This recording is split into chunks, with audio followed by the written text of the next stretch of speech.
Get started. Will do. Good morning, pekaři. Good morning, bakers. Vítáme vás.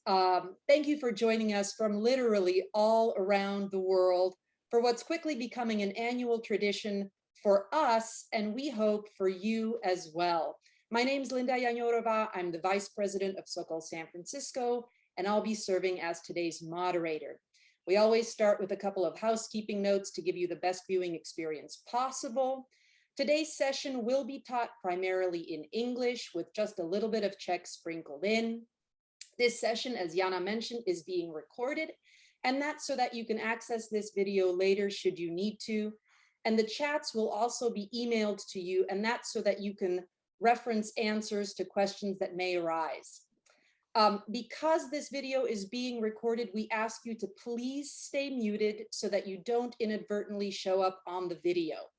But if you have any questions, comments, or want to speak up, please feel free to chat your questions and comments throughout the session. We'll also have a Q&A at the very end. And if you have any issues with video or audio, let us know right away. You're probably not alone, and we always do our best to fix those as they arise. By now, you should have received recipes to each of the cookies, but if you haven't, don't worry, they'll be emailed to you again after this session, as will this video, and it'll eventually be published on YouTube as well. And we always like to say this, if you have a cookie emergency down the line, there is a way that you'll be able to connect with, I'd say us, but I'm not one of the bakers. So with our bakers, we'll be able to walk you through whatever issue you're having. And perhaps the most important announcement I make today is that earlier this morning, one of our three bakers had an unexpected emergency come up. What we usually do for these sessions is we have one dish or one type of baked good for each baker. Unfortunately, our third baker is not able to be here, but the unbelievable, incredible Denisa, if you can wave, has agreed to step up and try to demonstrate two, not one, but two of our cookies today. So she'll be showing us how to make both the vanilla crescent cookies, the vanilkové rohlíčky, as well as the iselské brabantské dortíčky. Milena, if you could wave, she's here and she will be showing us how to bake linecké cukroví. We usually have a dress rehearsal, a timed script for our classes. A tremendous amount of time goes into planning each of these. We haven't had that opportunity, again, because of the unexpected news this morning. So we please ask you to bear with us as we try our very best. We do like to keep things casual anyway, but just so you know, if there are unexpected bumps along the way, this is why. And, you know, we know you're a great audience. So without further ado, Denisa, please take it away. Hello, everyone. My name is Denisa Feddersen. I am in Lafayette, California, and I will be, as Linda mentioned, show you or share with you how to make iselské dortíčky and vanilkové rohlíčky.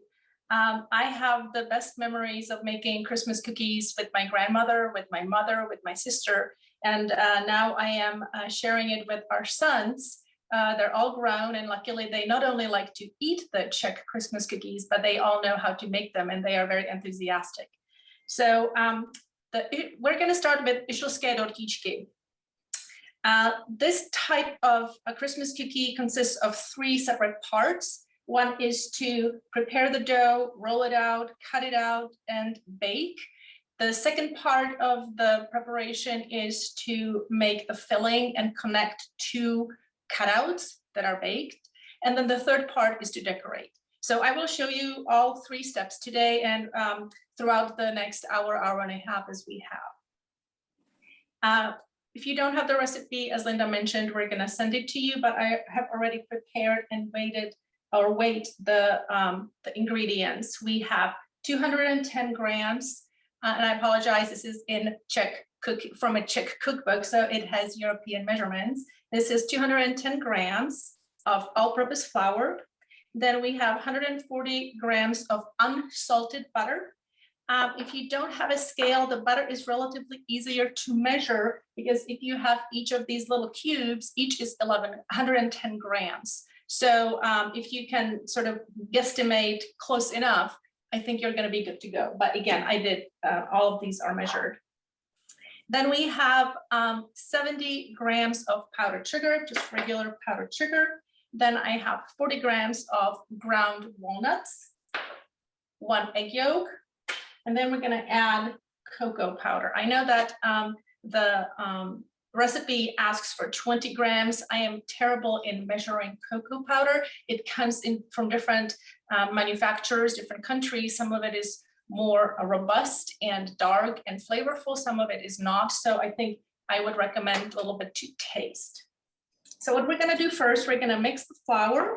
We're going to add powdered sugar. We're going to add ground walnuts. I'm going to grab a fork to help mix it. And then I'm going to add sort of in the middle after you mix the dry ingredients, the flour, sugar, and ground walnuts, make a little bit of a indentation in the middle and add the egg yolk so it doesn't run to the sides of the bowl. Mix it a little bit.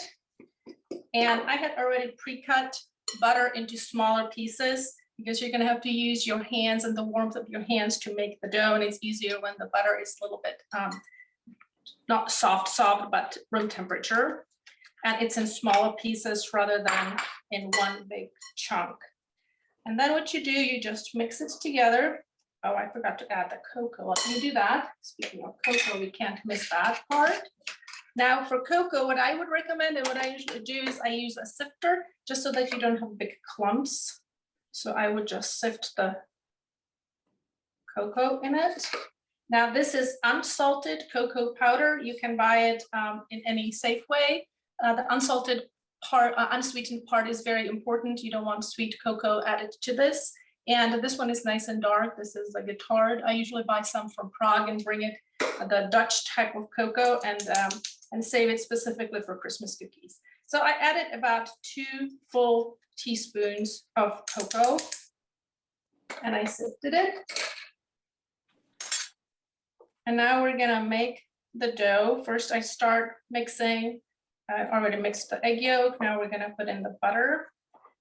And at this point where the butter is a little bit incorporated into flour, I will use my hands and with the warmth of my hands, soften the butter and make dough. The recipe, you can add a little more walnuts if you like more walnuts. You can also add a little bit of cinnamon to it. I opted not to today. I prefer just a cocoa powder, but the recipe, the ingredients are important to use on the right scale, but then when it comes to the different seasonings, you can use your own preferences and judgment. So here I'm making the dough. Now this is where young children come in handy. Our boys, when they were young, they had these nice little warm, small hands. They would make the most perfect dough. And I have to say that now that they're grown up and not at home some of the time before Christmas, they really miss that. The dough is coming together. And I think I'm going to continue mixing it up, and I will let Milena take over and she will start showing you how to make linecké cukroví. Dennis, so before she does, is it important for you at this point to preheat the oven? Just curious if, if there's a sort of a timing. I already did, but I will do that again because I turned it off for a little bit. So good idea. Thank you, Linda. Here you go, Milena. This is to you now. That was a great reminder, Linda. Thank you. I just turned my oven on. And I already changed the measurements from the European grams to cups because I'm getting lazy and Americanized.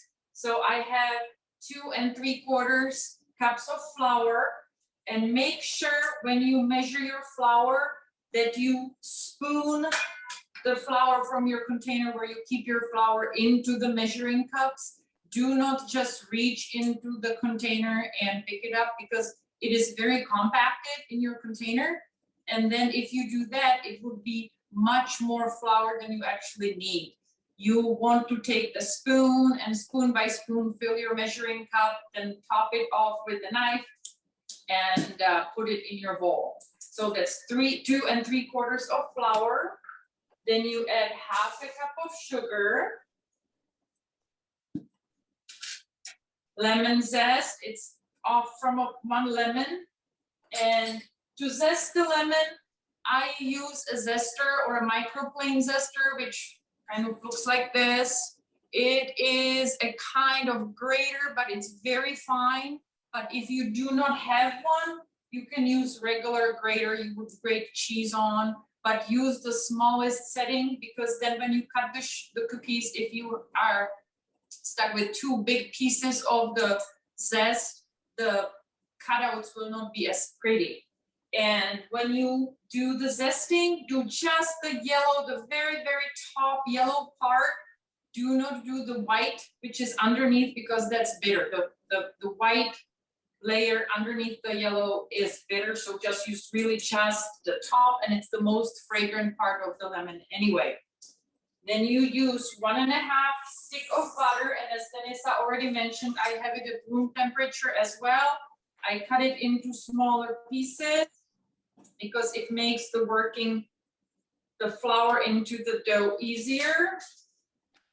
And last, you have eggs. You separate the whites from the yolks, and you only use the yolks because the yolks contain fat, and that will make your cookie nice and nice crumb. And if you use the egg whites, it makes them a little tougher. You know, you can do it, but they're going to be not as tender. Then you use 1 tablespoon of vanilla extract.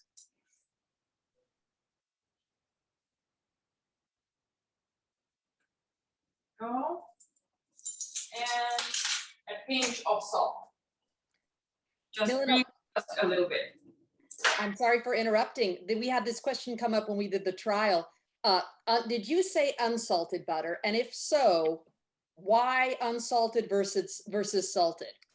Because you have more control of the salt. Like manufacturer to manufacturer, the flavor is a little bit different. And so by getting the unsalted first, you know, in Czech, you do not buy salted butter. There is only unsalted butter in the store. So that's what the tradition is. And you have better control of the salt content, especially for those who are watching their sodium intake. And the prep of the dough is very similar to Denisa's. You just squeeze the butter and the flour and the egg yolks together, and it first kind of looks like a crumble you would use for your pie or a collage. And the more you do it, it will come and become a nice smooth dough, but it will take a few minutes. But you want to incorporate everything really good and work fairly quickly, so the gluten doesn't have time to create the tough strands. And again, you want your cookie nice and tender, and so you want to work pretty quick. So I can hand it over to Denisa. Before you do, there's a question about using a hand mixer. I'm sorry, a mixer instead of hand mixing. And I know Denisa said that she liked to have her boys helping with their warm hands. What do you say about that in your case? You can do it. You can use either a mixer or a Cuisinart. I have done that before. And so yeah, if it makes your life easier, go for it. Thank you very much. Denisa, we're back to you. Are you going to be working on iselské or rohlíčky at this point? I can start on the rohlíčky as well. I just wanted to show the audience, this is what my dough looks like. This is about the size you're going to get from the amount of 210 grams of flour and sugar and butter. And when it's in about this type of consistency, and it takes, just like Milena said, not very long time, maybe 4 minutes or so. And then I wrap it in a plastic food wrap. I sort of make it nice and little tight little ball, and I stick that in the fridge for at least an hour. So I'm gonna do that first. And if I may intercept for a little bit, so the dough already kind of came together. It's still a little crumbly, so I dump it on the top of your counter or your working space. And just the last few turns, you can see how it's changing from crumbles into a nice ball of dough. Okay, back to you, Denisa. All right, so my dough for iselské dortíčky is in the fridge and it's gonna rest a little bit. And now we're gonna start on the vanilkové rohlíčky, on the crescent. Our boys call it moon cookies just because it has a shape of a moon. For that, we will need 240 grams of regular flour. We're gonna need 180, again, unsalted butter, room temperature. We're gonna need regular sugar, and this is about 60 grams. You don't need too much sugar because you will then, after it's baked, you will dip it in sugar, powdered sugar. So this is just about 60 grams. Now we also have walnuts. I think this is a theme of today, is the walnut part, at least for my presentation. We have 120 grams of ground walnuts, 2 egg yolks, and we add lemon zest. And just like what Milena already mentioned, only the yellow part. And I know she showed you which tool she uses. I use this tool. It's super sharp. It has these big sharp teeth, so super careful with that. It will cut you within a second. And I store it with a little cover on it because I don't want anybody else to get cut on that either, but it's super helpful. So we mix all these ingredients together and make dough, just like what I did with iselské dortíčky and just like what Milena did with hers. Milena, did you want to? Sure. Okay, so now I already have nice piece of dough. It's nice and soft. I cut it in half and flatten it into a disc. And the reason for that is I learned that from Martha Stewart when she makes her pies. Because if you do this when the dough is nice and soft, before you put it in the fridge, half of your rolling is already done ahead of time. So I will wrap them. And there was a question, why do you put it in the fridge? The main reason is now the butter is very soft and you want the butter to become thick again. And when you bake the cookies, the butter melts and it leaves nice. That's what makes the cookie crumble. It is the holes which are left from the butter and the butter soaks into the flour. So that's the reason why you want to have the cookie dough cold. And you want the dough rested in the fridge because you need to hydrate the flour.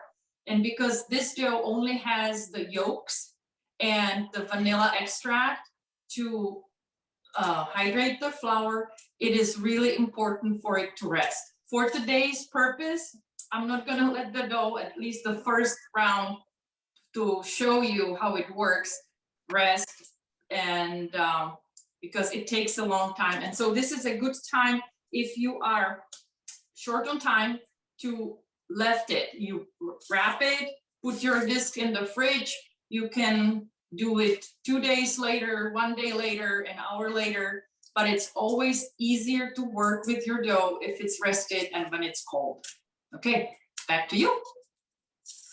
Thank you, Milena. I was going to say that I do it relatively regularly, that I would make several different doughs ahead of time, and then I would let it rest for a day or two. If I can't get to it within an hour or the next day, it's perfectly fine to leave it for a few days. So we're going to start mixing now vanilkové rohlíčky. So this is our third cookie of the day.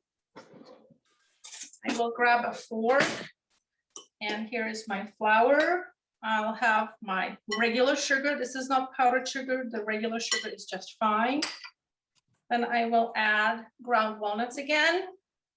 I'm putting a little more of ground walnuts than we did in the last recipe.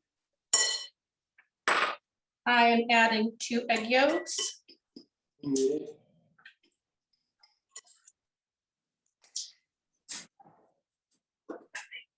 I will add the lemon zest. The lemon zest is super,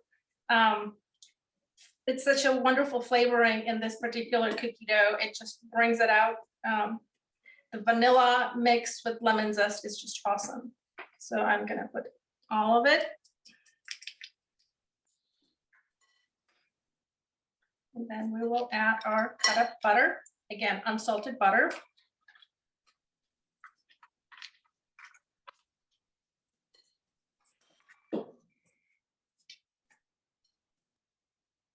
Already smells really good with that lemon zest. Dennis, so you used walnuts. Is it possible to use different type of nuts for this?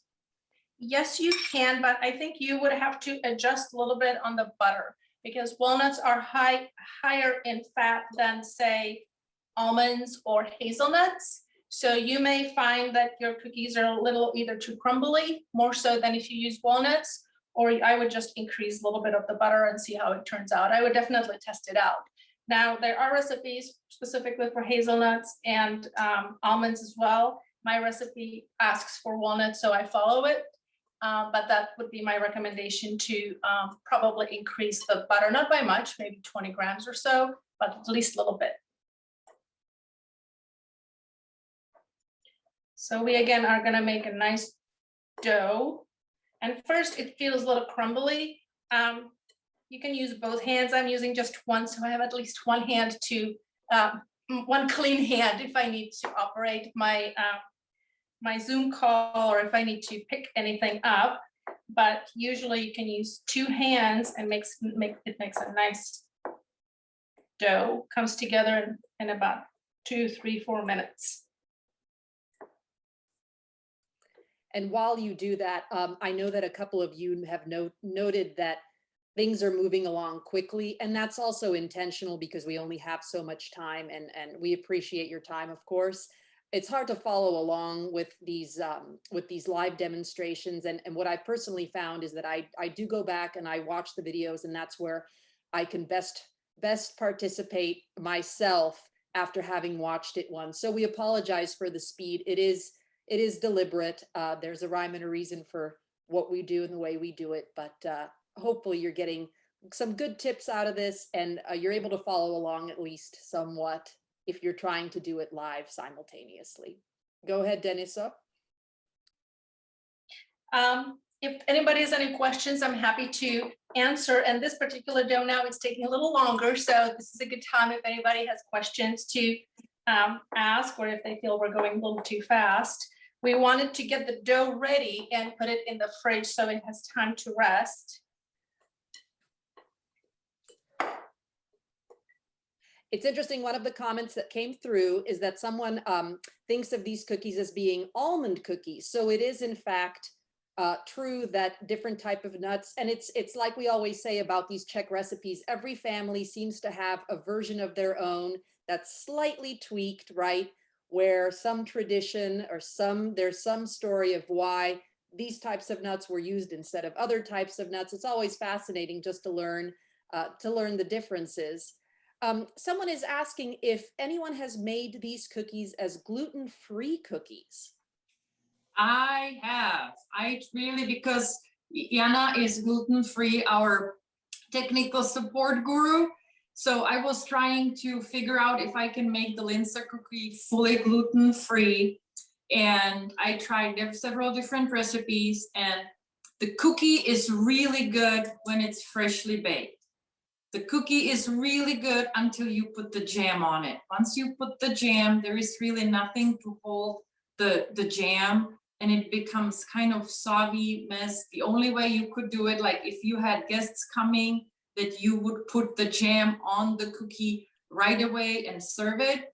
But it's definitely not a cookie to put in a box with all the other cookies and save it for later or eat it throughout the holidays.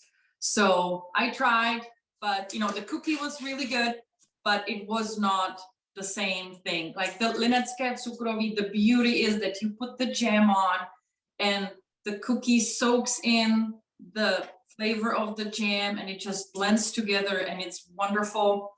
And as Denisa already said, the combination of vanilla and lemon with the jam, and oh, it's heavenly. So sometimes why mess with something what's already good? And I think some of the recipes may have come also, especially from the Czech Republic, is based on ingredients that were available. So I'm sure you could make this with almonds as well, but perhaps walnuts were more available or cheaper, or there was no shortage, so they used that. I know my mother-in-law, she uses the other kind of walnut. It's not a walnut, it's another type. It's a pecan nut.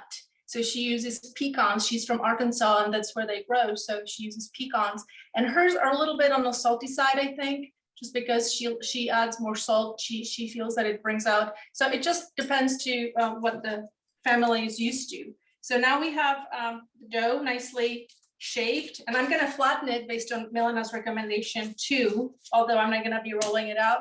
And here is what's going to go into the fridge to rest. Dennis, All right. what's the best way to grate walnuts? Somebody's asking. You need to have a machine which is specifically for grating. And I find that a food processor, usually like KitchenAid or Hamilton, they make graters. It's a food processor with a specific knife blade that will cut the nuts finely. And you want to have the nuts cut finely, but you don't want to pulverize it and have it into a powder like almond flour, because then you wouldn't be able to taste it in the cookie itself. So it has to be sort of coarse, but not too large, so people don't bite into a nut. So I'll put this in the fridge for now. Well, thank you. There's another interesting question that has come up, and that's about lemons.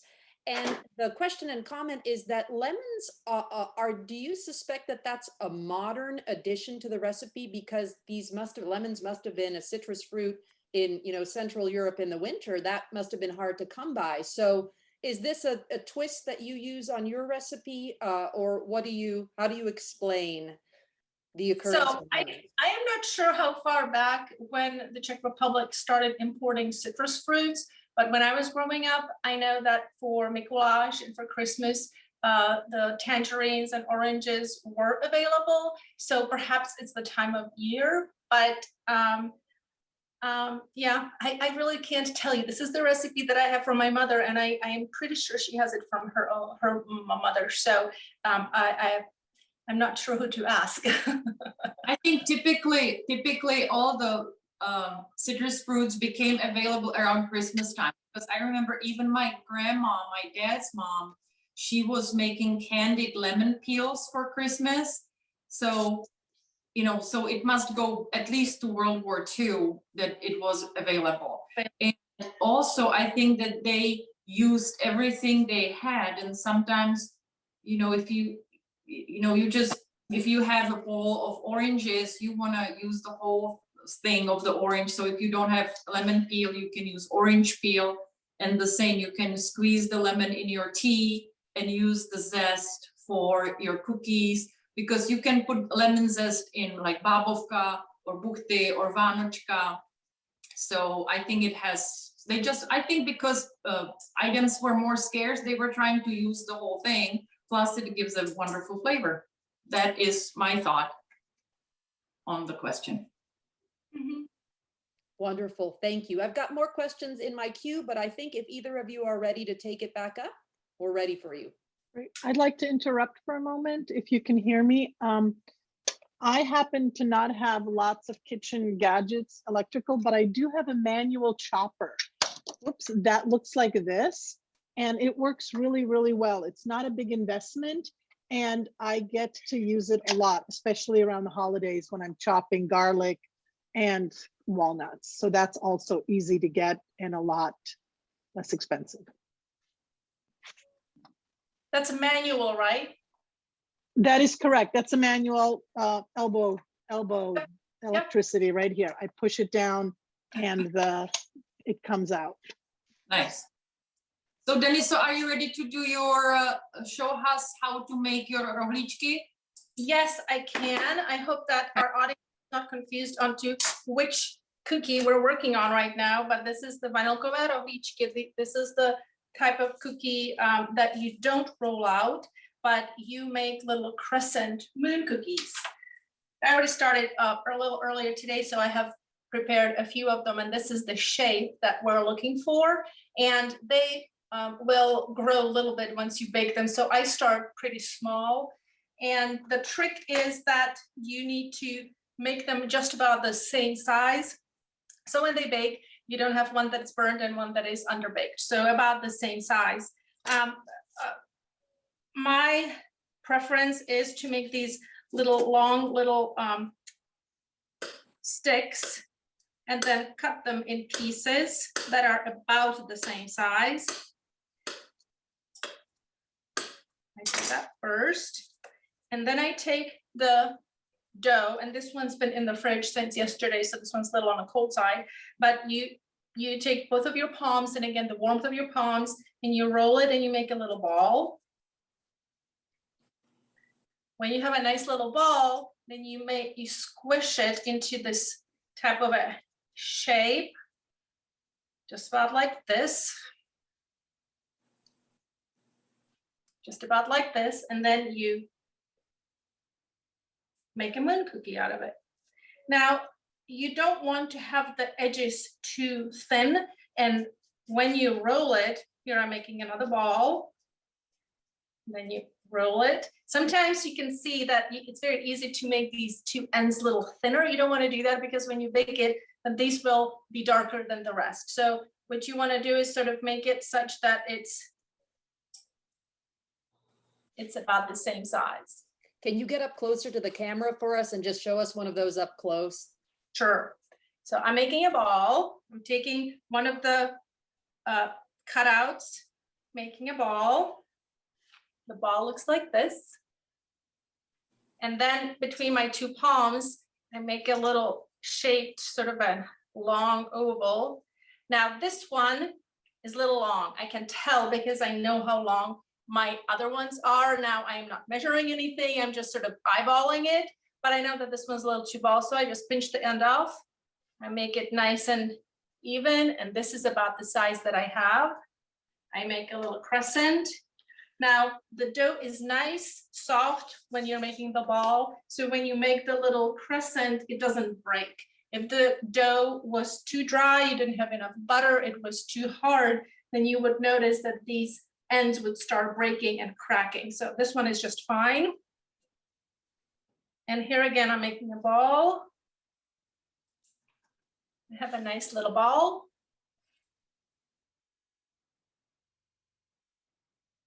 I shape it. See, this one's too long too, no problem. And here I have some leftovers that I'm going to use. And again, just like what we talked about earlier, each family does it a little differently. I know my mother-in-law, she doesn't shape them into the crescent. She leaves them and she calls them Ladyfingers. So it's very similar recipe, just a little different shape. Some families, I know a couple of my aunts, they make them little larger. They just prefer them larger. In our family, we sort of kept them small, I guess. So you feel like you're not eating so much when you eat one. So here is a ball. Make a little. So I guess as long as you make them the same size, however big you want them, then you're good to go. Well, and I think that's the problem in our family is that I make them with my kids and we end up making 17 different sizes. Yes. So, you know. As long as you use a different baking sheet, I think you're fine. Now, what I say is that I'm using this baking sheet and I'm not using any parchment, any of the baking paper on it. This particular baking sheet, and I'm going to bring it closer. It has an inside that has airflow in it, and I don't need the parchment paper on it. So this is how it is, and I'm going to put this in the oven, and it's going to stay for about 10 minutes or so. I'm going to check on it, and I bake it at about 345 or 350. I've just got a couple of follow-up questions for you, Denny. So about how far apart were your little moon cookies and do they spread? So yes, they do grow. They don't spread too much. but they do grow a little bit. So this is about how far apart I would put them, maybe 1.5 inches or so. So you want to leave some space in it, but you don't have to have like 5 per sheet. You can use sort of, and I'll show you when we finish baking it, how much they grow. They don't grow too much, but you do want to leave some space. Any other questions before I stick it in the oven? No, but I wanted to just let the audience know of a hack from Mishka in Berkeley. She says she cools her dough into a long tube, kind of like the Pillsbury dough crescents that we buy. And that way, when she pulls it out of the fridge, she just slices, her moons into evenly sized crescents, which I thought was a great tip. Dennis, I don't know if you have insight into that or if that's No, that's an excellent tip, and it completely makes sense. I usually roll it out afterwards because I do want it to warm up again with my hands, but it has to be the right temperature. If you handle it too much and then becomes too soft, then you have to stick it back in the fridge because then it will not form the right shapes. So here we are baking our rohlíčky. And Milano, did you want to jump back in and see where we are with linecké? Very good. So I did have the dough in the fridge for the time which Denisa was showing us how to shape the rohlíčky. So I have one disc out, I leave the other one in there, and we're getting ready to roll the dough. My trick is to use, I get plastic wrap, and I roll the dough between 2 sheets. So I use the one which it was wrapped in, and then I tear another piece and put it on top. And that way you do not use any more flour, so it wouldn't stick.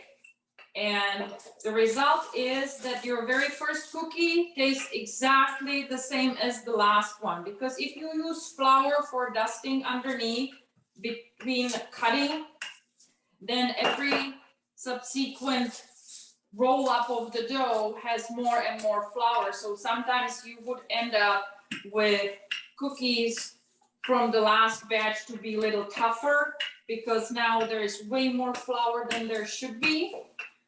So by using the clear wrap, the plastic wrap, you add that.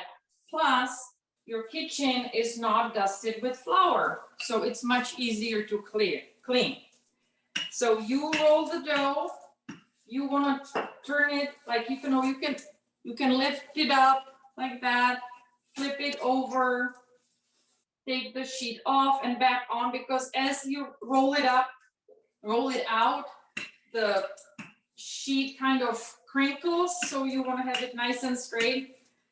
So you peel it off, put it back on, flip it over, and I think the thickness is about right. The thickness, there's always a question how thick the dough should be before I cut my cookies. It really depends how big your cookie cutters are. I have, for example, 2 different ones. So this one is about 1 inch and a little over 1 inch and about 1.5 inches. And this one is a card, which is much, you can see that it's much bigger. So I would want to have the rolled out dough little thicker for the bigger cookies. And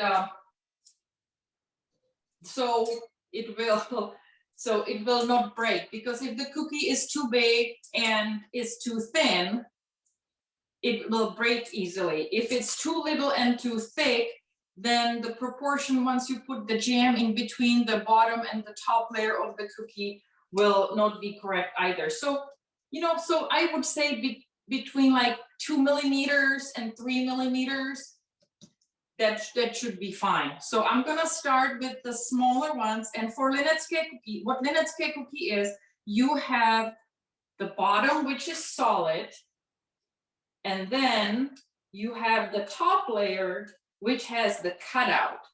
And then you take the jam and connect them together so the jam peeks through the top. So you always want to have the same amount of the bottom cookies as the top cookies, so they would pair up nicely.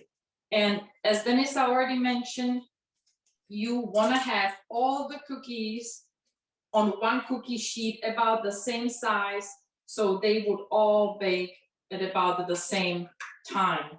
So if you are using different cookie cutters, which I love using because then it looks like you have more different kinds of cookies, then you want to sort them and put them on the cookie sheet according to size. And the linecké cukroví does not really spread or puff up.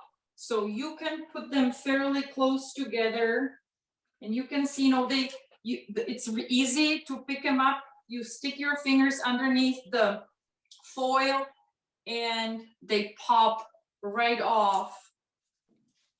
And if the dough was resting in the fridge, it would be even easier if it was there for a little longer. And I love the linecké cukroví, the dough in particular, because it is very, very versatile. Like for these ones, we put the vanilla and the lemon zest in, but you can make a different kind of cookie by, say, using almond extract or orange extract or rum or lemon extract or a little bit of cocoa, but you're still starting with the same ingredients, you're just changing the flavor. So say, like, I love putting raspberry jam at home. We had at our cabin, we had, I think, like 50 red currant bushes. So my mom makes this amazing red currant jam, which is nice and sharp and really yummy, and that's perfect for the cukroví. And here I do not have that luxury of mom's jam, so I buy raspberry jam, because raspberry jam is also little flavorful. You don't want too sweet, like blueberry jam, of course you can use, but for this would be a little bland. You want something sharper with little more pronounced flavor. So now I have used all the cutouts I had, and you use the saran wrap, kind of folding everything back together so your hands stay clean, your counter stay clean, and then you straighten it up, put the sheet over again, and roll it up. So to finish with the flavors, so for the lemon and the vanilla, I would use the raspberry jam. If you use, say, the almond extract, you could totally use Nutella, or actually, I think peanut butter might be good. And you can finish that, you can leave them just like that, just as a sandwich, or you can put a little bit of chocolate glaze like Denisa is gonna be doing for the iselské dortíčky, and you will have more variety. So you just have fun. Cooking, especially at Christmas time, should be fun and not stressful. You should enjoy your time. So just have fun with it. Have fun with the flavors you like. And I will put the cutouts with the middle hole on a separate sheet for the reason we already talked about, that these will bake a little faster than the ones without the hole in the middle. So I will show you. So here is the one which does not have the hole in the middle, and here is the one which has the hole. And at the end, they will come together with the jam. And again, you can play, like I got these cookies from my cousin in Czech. They're wonderful that they already, it's a two-part, the cookie cutter. And so you cut the bottoms with this, and then they click together. So you have the middle exactly in the same spot, but it is definitely not necessary. You can use, I know my grandma used to use a thimble, which had a cut off top. And so all her little circles were cut out with a thimble. And You can use little tiny cookie cutters, which you can buy. I have the card, which I showed you earlier, which those I have them pre-baked to show you. And then I have the heart. I have the little heart, or I don't know the names of the cards. Pique, Azeleni. I don't know the names of the card colors. Let's see, what are the name of the card colors? What is this one? Okay, doesn't matter. So you can use any shape you like. And I'm just gonna finish cutting these. And then so you can take it away. I had a question for you. So when you put the jam on, does it make the cookie soggy at all? Or That's how why put it on? you want to use a firmer jam, which would be like, say, the raspberry jam, or you don't want to use a runny jam. Like, you know, the blueberry jam usually is runnier, so that would make them soggy. But that was the result with the gluten-free cookie. But the flour usually absorbs some of the moisture from the jam. So as long as you use a firmer jam, and firmer, I mean, like if you take a spoon and put a spoonful of jam on your toast, it would not spread, it would stay in the shape of the spoon. So that would be the ideal consistency of the jam you would be using. All right, thank you very much. I thank you. Go ahead, Denisa, go ahead. So I just pulled out the dough that we made earlier. That's the very first dough we made, if you remember. And that's the one that includes a little bit of unsweetened cocoa, walnuts, powdered sugar. And I will roll it in a very similar fashion to how Milana did hers. And I also have some cut out cookies and shapes. I'm going to show them to you. I don't know if you can see them well. And you can determine how large or small you want your cookies. These are shapes, square, ovals, little circles. And then I have one that I'm going to use, which is about this size, about maybe 1.5 inches or 2 inches, which I'm going to use for the iselské dortíčky. So dortík means a little tart or cake. So that's why I chose a nice round shape. And I'm going to take the dough. Now, it's cool, but it's not very, very cool, so it's easy to work with. And I will have the same methodology that Milana used, where I'm going to roll it out. And again, what you want to do is roll it out so that it's even. When you bake it, you don't have some that are too thin. It's very easy to make some of the sides too thin, perhaps. So you want to determine, number one, how thick you want it, just like what Milana was talking about, depending on the size of the cutout. Mine are relatively large. So I'm gonna make it.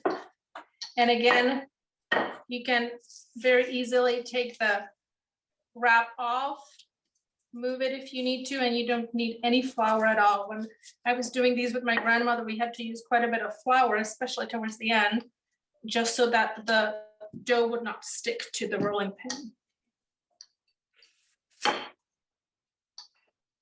And I have to keep an eye on those crescent rolls.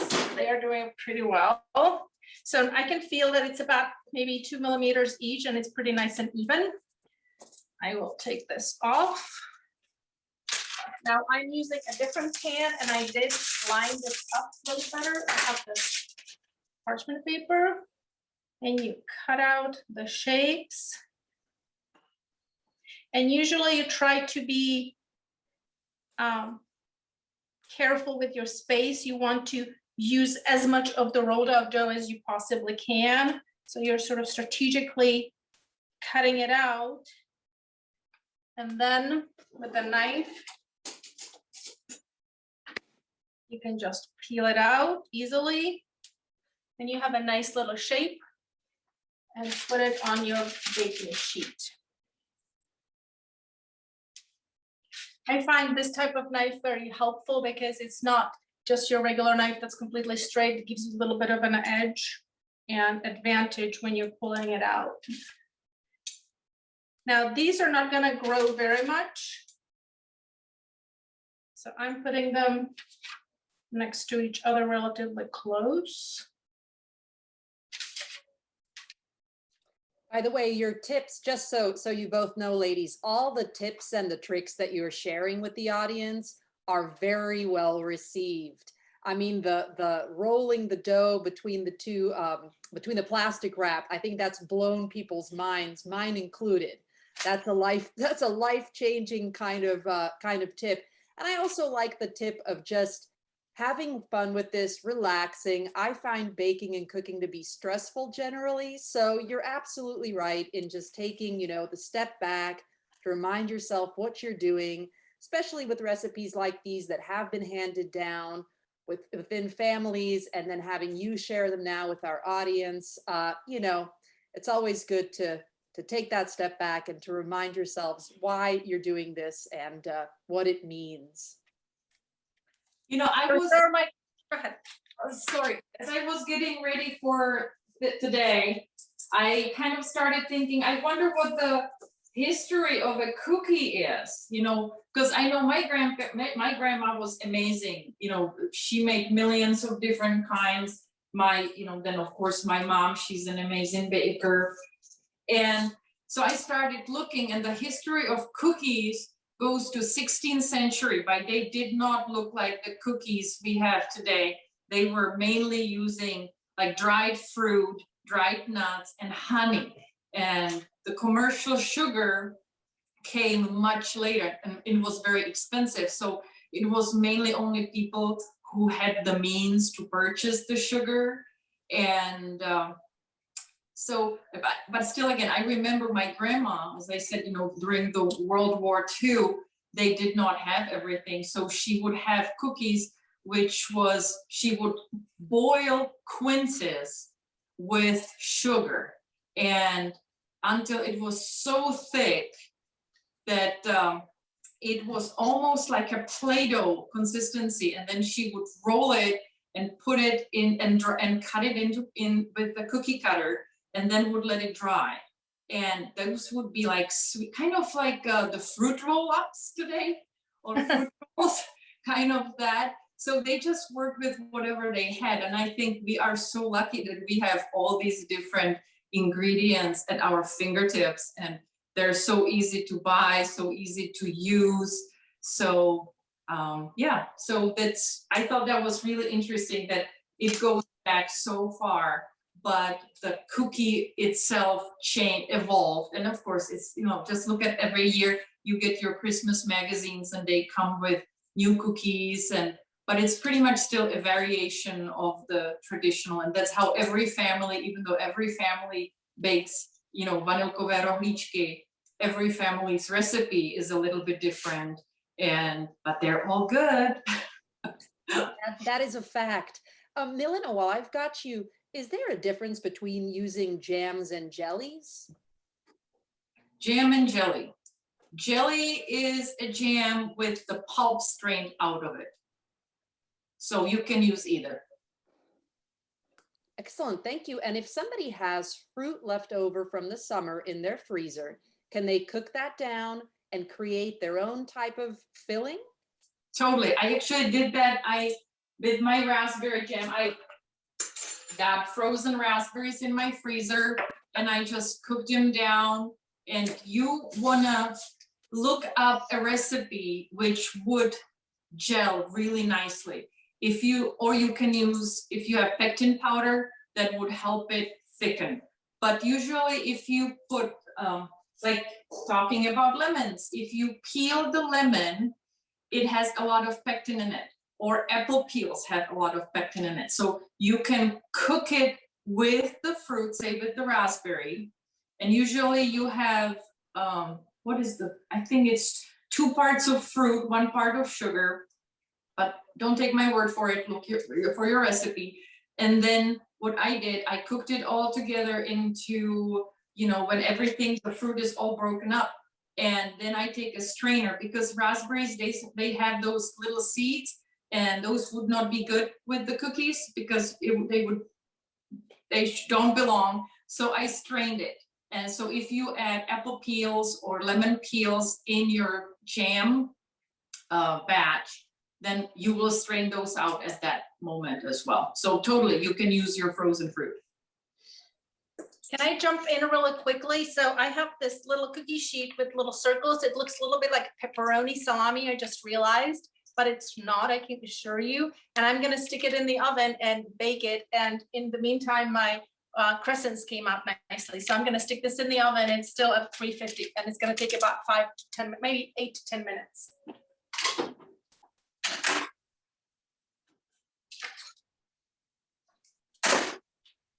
So I have the cookies in the oven, the linecké cukroví in the oven. Oh, Denny, so did your rohlíčky just come out? Yes, they did. So I was going to show you how much they have grown. So this is how much they, can you see it? Is the light okay? So this is how much they had grown. So see, they're not touching and they are pretty good size, 2 bites.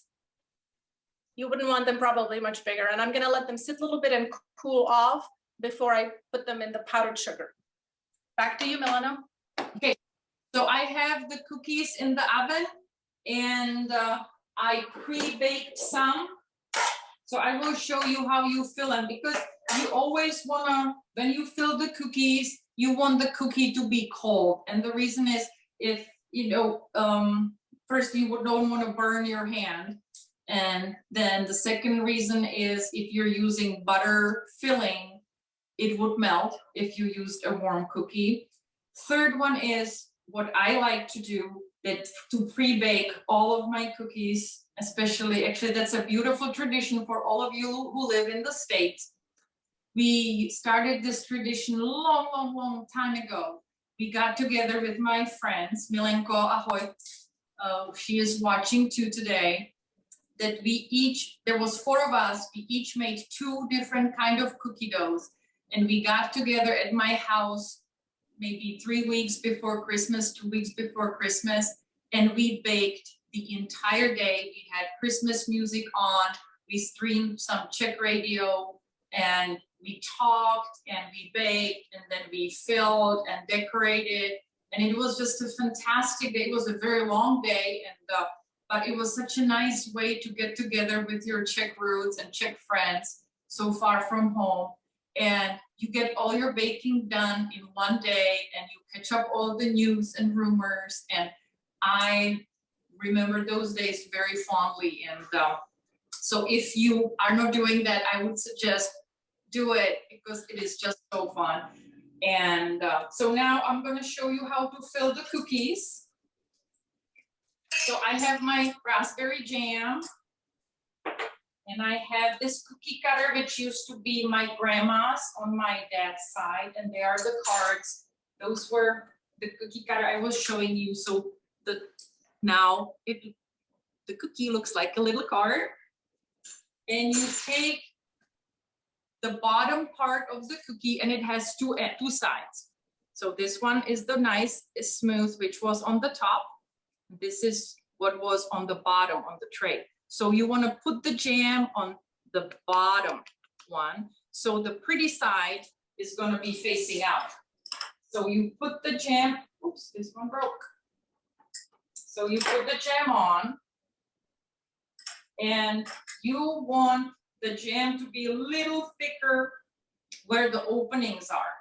So the jam will peek through the opening and make your cookies really pretty.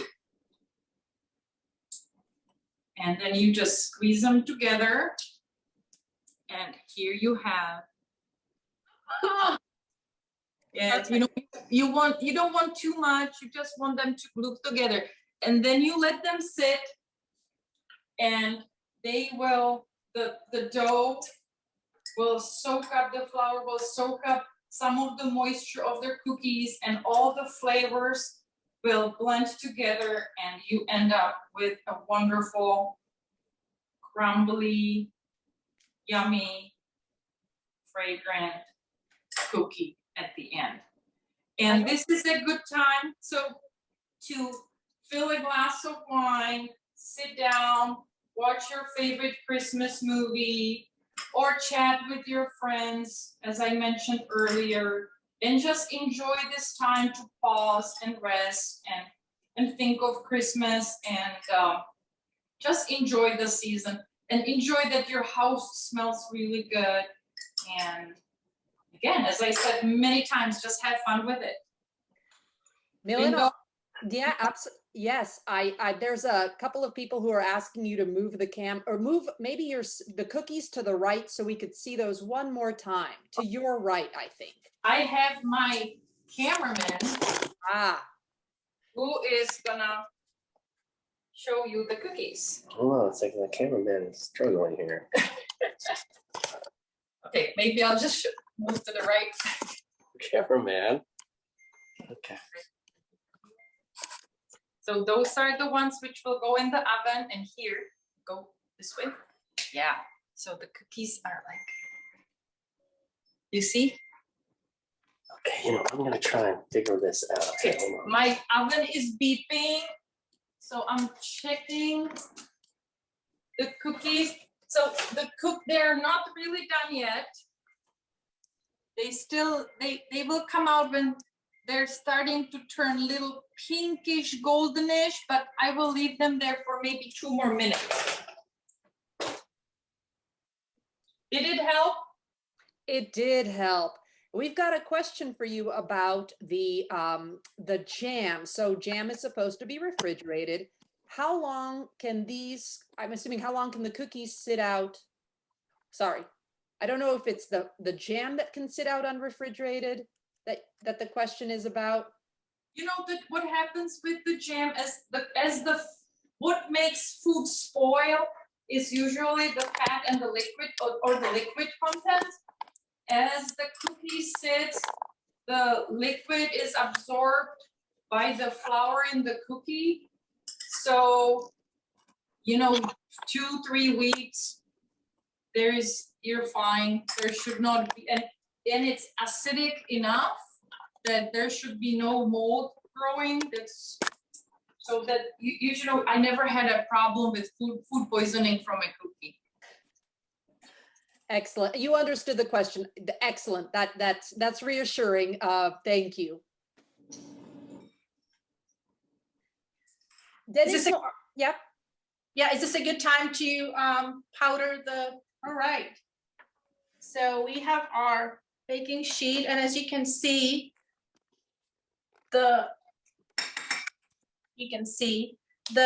they are nicely done. They're lightly brown at the bottom and on the sides, but not too bad. And again, I don't make the ends very thin because they would brown faster. They are very easy to take off the baking sheet.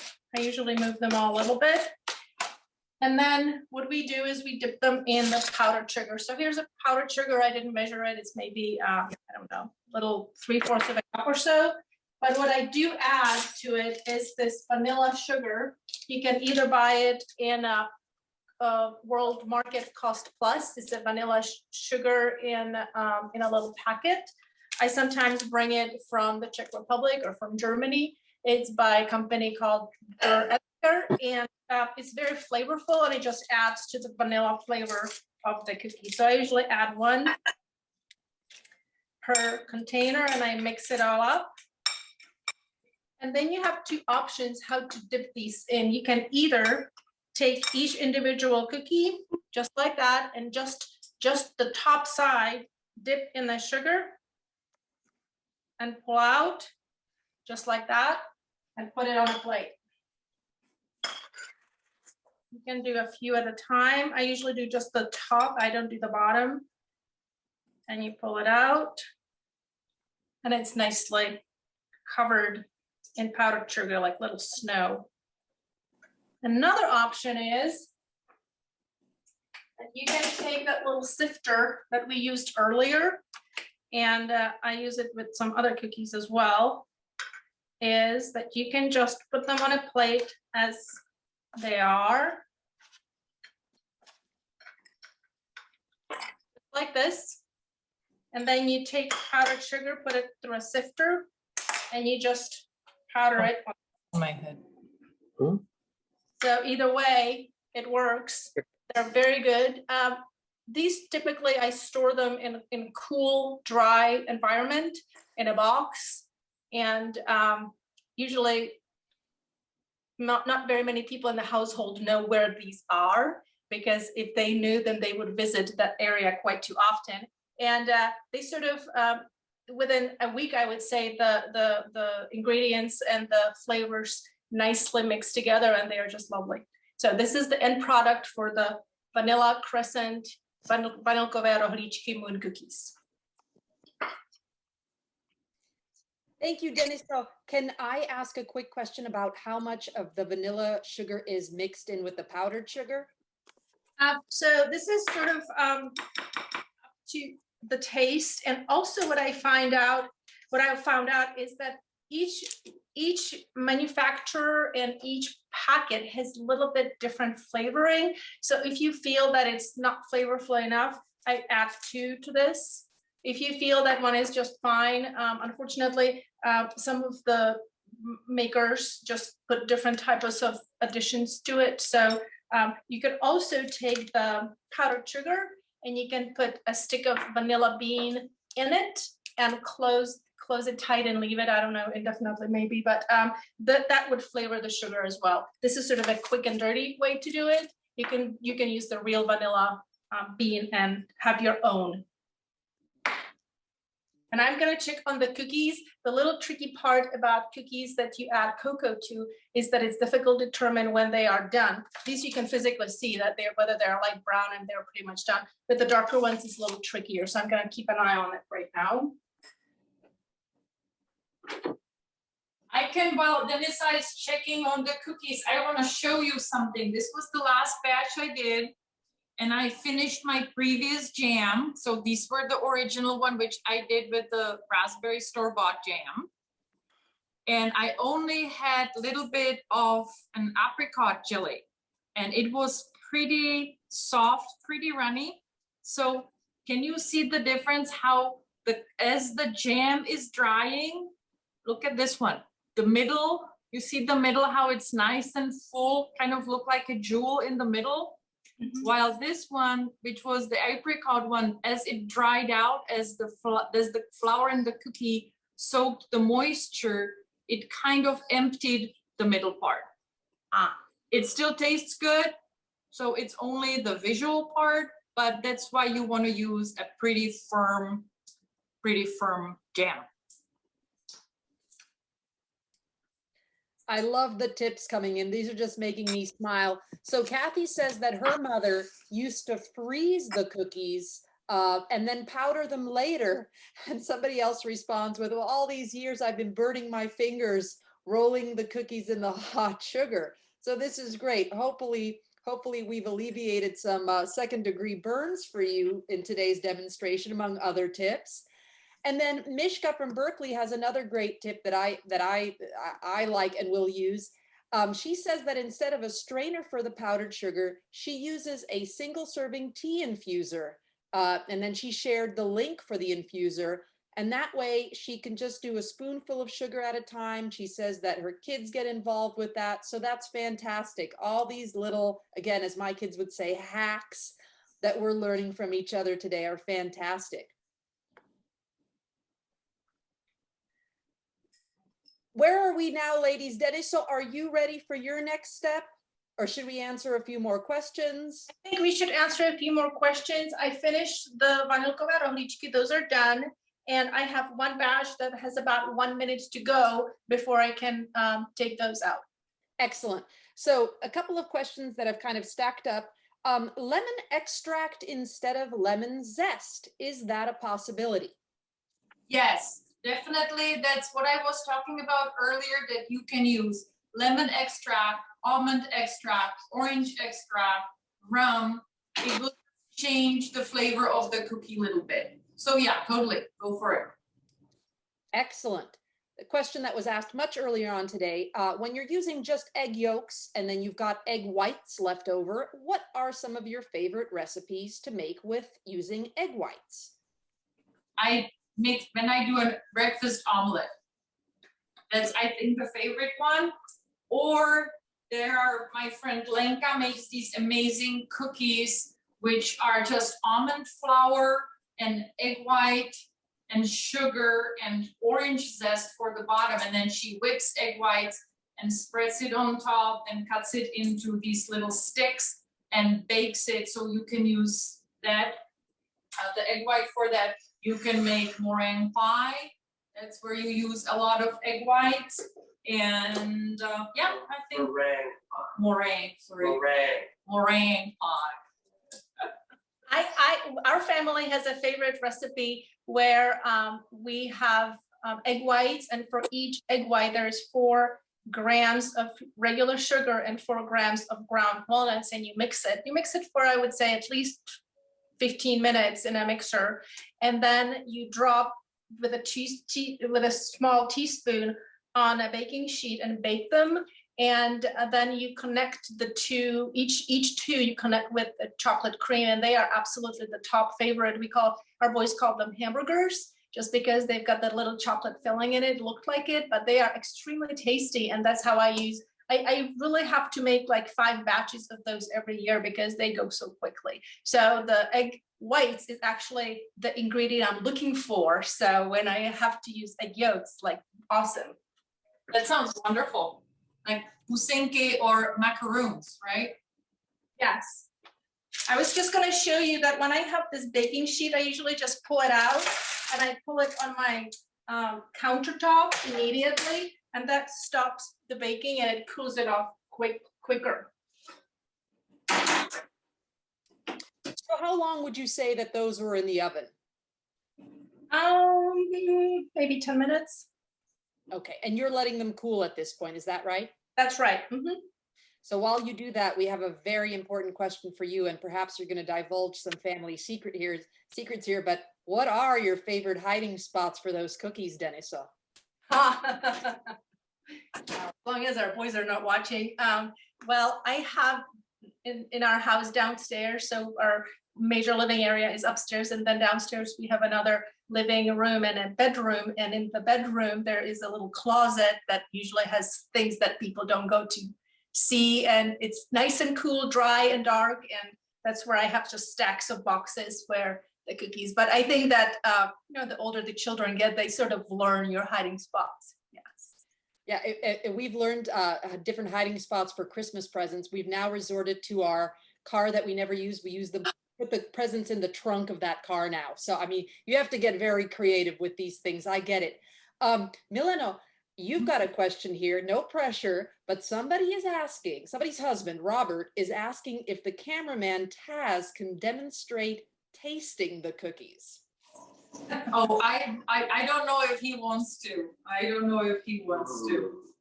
Okay, I will show you the cookies first before he will do the taste test. They're beautiful.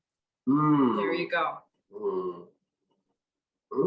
And Milano, I noticed that you did the sprinkle with the powdered sugar in a similar way, that you can sprinkle it on these as well, right? Yeah. Yep. They definitely passed. My R&D. They passed the test. Development. Another masterpiece test. All right. Thank you. Another masterpiece, Melina. He's learning quickly. Thank you, Nicole. That was Nicole saying that it was your grandma, right? Who said, No, my dad. Every time when he eats her food, he says, another masterpiece. Yeah, smart man. Keeps him out of the kitchen. Please keep the questions coming. We also will have an opportunity at the very end when we stop recording. And if you want to be on camera and ask the questions sort of more interactively, there is that. But if you've got any others, please keep those coming via chat. All right, Denisa, are we about ready for you? I just put a couple samples into the fridge because I need them to be a little cool enough for me to fill them, but I can talk about the filling. So to connect to make actually the iselské dortíček, it has a top and a bottom, similar to Milena did with linecké, cukroví. And to connect it, we use buttercream, and the buttercream, it's just so much up to taste and preference. This had a little bit of cocoa in it, so I would probably recommend chocolate filling or something with nuts, since we already have nuts in it. I have cream that's already pre-made. I'm not gonna make it here in front of you. This particular one that I make, I usually use about 2 eggs and 1 egg yolk, and I mix it with a hand mixer in a steam. So I put a container with water, which is simmering, not boiling, just simmering, and then I just whip the eggs and egg yolk and sugar together until it has gone through a temperature, and it sort of makes, I want to make sure that the eggs are not going to cause anybody to get ill. So once I have that mixture done, I have butter whipped in a side, and then I mix the two together. So I'm not going to make that today, but I would use any type of cream that you prefer. I personally would make it myself. I wouldn't buy one in a store, but this one that I made, again, it has 1 egg yolk in it. It has about 100 grams of sugar and about 150 grams of butter, and I did add walnuts. I also am using this little helper. Hold on, let me just check the oven for 1 second. So to do the filling, you can either use butter knife, just like Milena did when she did fill her cookies with jam, or you can use this little helper, which is called dessert decorator. It looks like this. You can see it well. Where did you buy that? You can buy it at Michael's or at any craft store, I think, that sells baking supplies or baking goods. And what it does is you can make any kinds of shapes on decorating. I think this is a substitute for a pipe. You can also have a little bag and a pipe, so this is a substitute for this. I used it yesterday, and unfortunately it broke a little bit. I think it's supposed to move this down, and my little thing broke. But what I'm going to do is I'm going to use this cream, and I'm going to show you how I connect the two.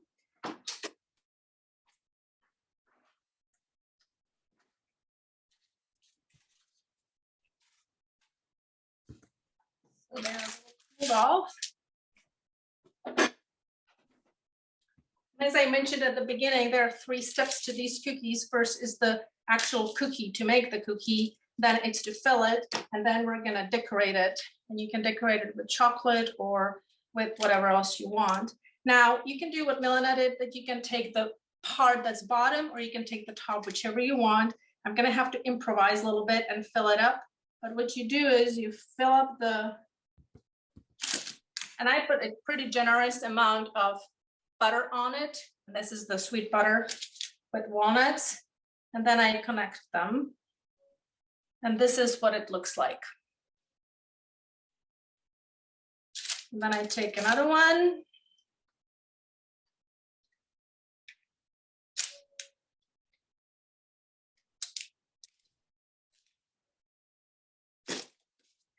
and I connect them.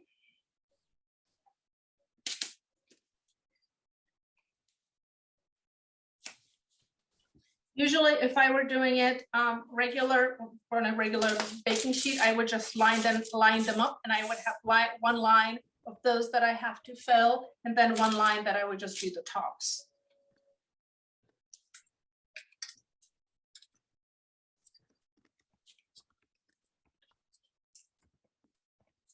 Now, when you put nuts in your cream, you want to be sure that those are ground nuts. Because when you have an opening like I do here, you don't want anything too big that would not go through and would get stuck.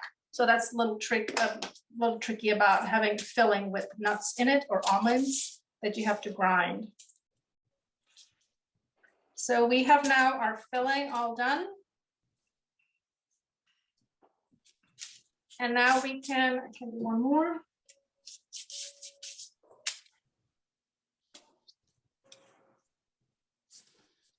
A little hard to get out. Denise, I know you're moving as quickly as you can. Just as a little time check, it's just over 12:20. So if you want to show us the final step, that would be fantastic. All right, the final step is that we take chocolate. I usually cut it in small pieces just like this.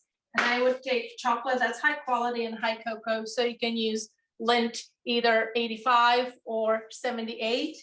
And what you do is you melt it. I have hot water and I would melt the chocolate. I'll see if I can do it in the oven and in the microwave. Really quickly. And what you do is then you take the cookie, you put the chocolate on top, and then you can decorate with whatever you'd like, walnut or almond or something else. So I'm gonna see if I can microwave the chocolate real quick and do that quickly. That sounds good. Did you say that you you used a raw egg yolk in the filling, right? No, I don't. Yeah, I use a raw egg yolk, but what I do is when you whip it in the steam, it gets warm, it gets hot. So, and with a mixture of sugar, the sugar melts and the egg goes through some type of a temperature check so that if there's anything, which I have never had that experience, but if there's anything, the temperature would make it safe to eat.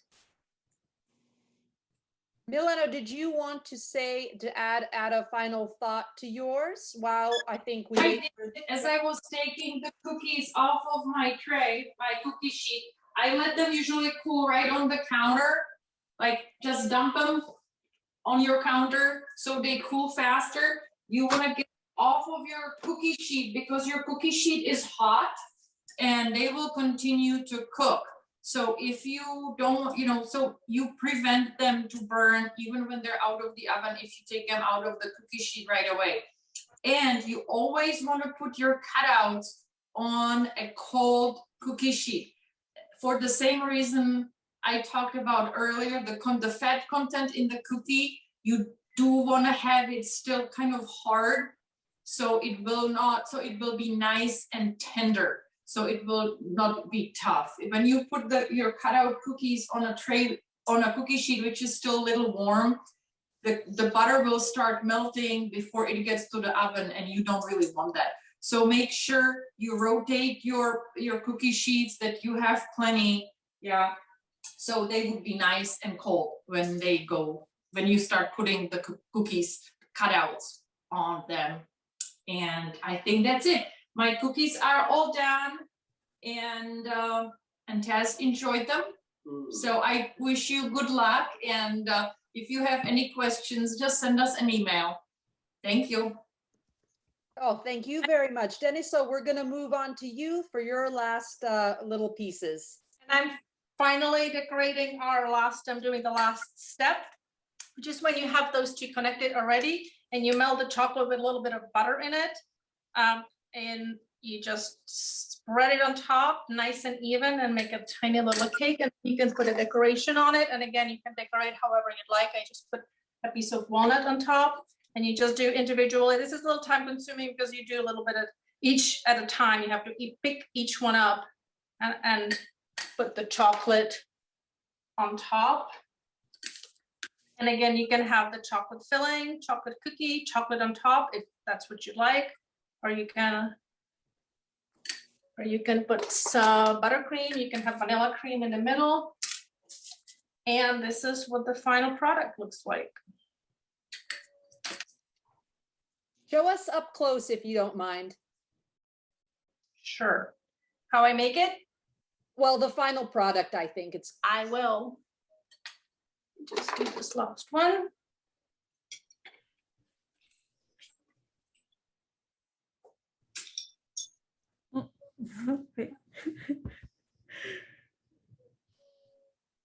Awesome. Thank you so much. Woo!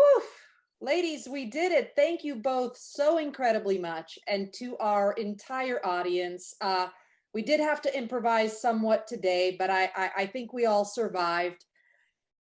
Just a reminder that these recipes, the video and the chat, will be emailed to you. It'll later be also available on YouTube. Once you try these recipes, we invite you to please share your photos of your finished products with sokolsf@gmail.com. And if you liked this session, Subscribe to our mailing list at the bottom of the Sokol San Francisco homepage, where you can learn about events just like this one and all the other ones that we do. We've got a hike coming up where you can walk off the extra calories you may have gained from our cookies, as well as our annual meeting in January, where you can come and learn all about what we do and how to get involved. Thank you again. Loved the tips too, loved your enthusiasm. This is always so much fun. Happy holidays. Thank you for joining us. Thank you.